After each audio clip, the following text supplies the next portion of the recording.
அன்பர்களே, இந்த பதிவில் நாம் தமிழர் ஆசீவகமும் இந்திய இந்து மத பிரிவுகளும் என்பது பற்றி பார்ப்போம்.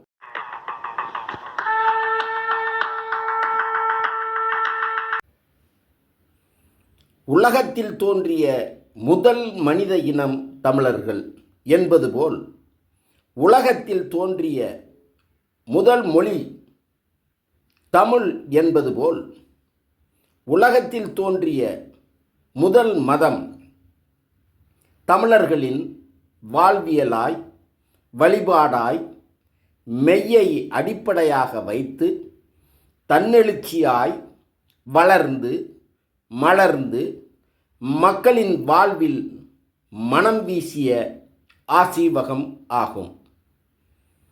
உலகின் மிகவும் தொன்மையான மதமாகவும் இதனை தோற்றுவித்தவர் இவர்தான் என யாரையும் குறிப்பிட முடியாத அளவிற்கு பழமை வாய்ந்ததாகவும் இருப்பது ஆசீவகம் ஆகும். இம்மதத்தில் பல்வித தத்துவங்களும் வழிபாட்டு முறைகளும் உள்ளன.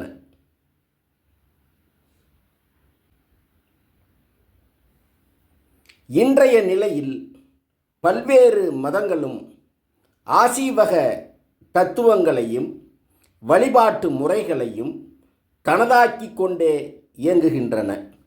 ஆசீவகத்தையும் இந்திய மண்ணில் தோன்றிய ஏனைய மதங்களையும் ஒன்றாக்கி ஒரு மத அடையாளத்தில் கட்டமைக்கப்பட்டுள்ள இந்து மத கோட்பாட்டில் சுருதி, ஸ்மிருதி என இரு பிரிவுகள் உள்ளது.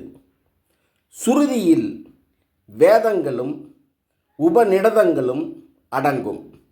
ஸ்மிருதியில் வேதாந்தங்கள், தர்ம சாத்திரங்கள், இதிகாசங்கள், புராணங்கள், மற்ற நீதி நூல்கள் அடங்கும். வேதங்கள் ரிஷிகளால் உருவாக்கப்பட்டது. அந்த வேதங்களானது ரிக், யசுர், சாமம், அதர்வணம் என 4 வகைப்படுகிறது.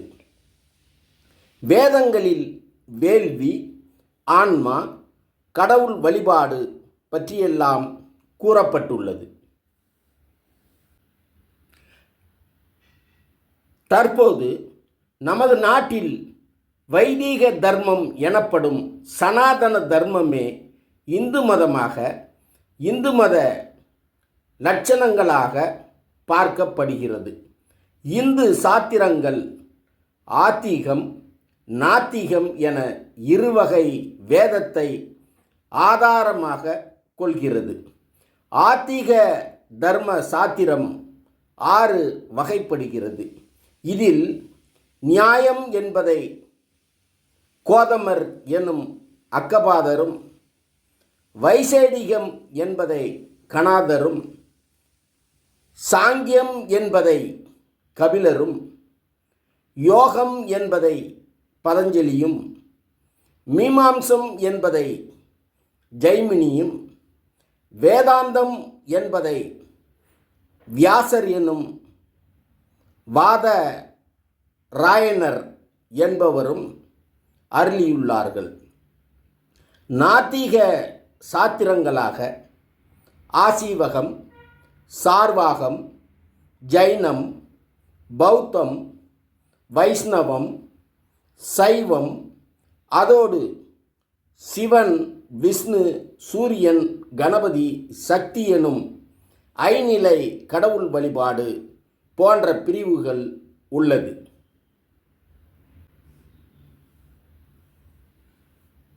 இவை தவிர்த்த இன்னும் ஒரு பிரிவினரே ஸ்மார்த்தர்கள். இவர்கள் தங்களை எந்த சம்பிரதாயத்தையும் சேர்ந்தவர்கள் என்று சொல்லிக்கொள்வதில்லை, தீட்சையும் பெறுவதில்லை. ஸ்மிருதியில் கூறப்பட்டுள்ள வழியில் நடப்பதே சரி என வாழ்பவர்கள் இந்த ஸ்மார்த்தர்கள். நமது மக்களிடையே இவை தவிர்த்த இன்னும் பல வழிபாட்டு முறைகளும் நடைமுறைப்படுத்தப்பட்டுள்ளன. குறிப்பாக அத்வைதத்தை சங்கரரும், விசிஷ்டாத்வைதத்தை ராமானுஜரும், துவைதத்தை மத்துவரும், துவைதாத்வத்தை வல்லபரும், சுத்தாத்வைதத்தை நிம்பாரரும் வழிபாட்டுக்கு கொண்டு வந்தார்கள். இந்த காலகட்டத்தில்தான் நமது தமிழ் மக்கள் மர்க்கலியின் ஆசீவக நெறியையும், நாயன்மார்களின் சிவ நெறியையும், ஆழ்வார்களின் திருமால் நெறியையும் போற்றி கடைபிடித்தனர். இவைகள் இறைவனிடம் பக்தி கொள்வதையே அறநெறியாகவும், ஒளி நெறியாகவும், திருநெறியாகவும் வலியுறுத்துகின்றன எனும் இச்செய்தியோடு மீண்டும் ஒரு பதிவில் சந்திப்போம். நன்றி.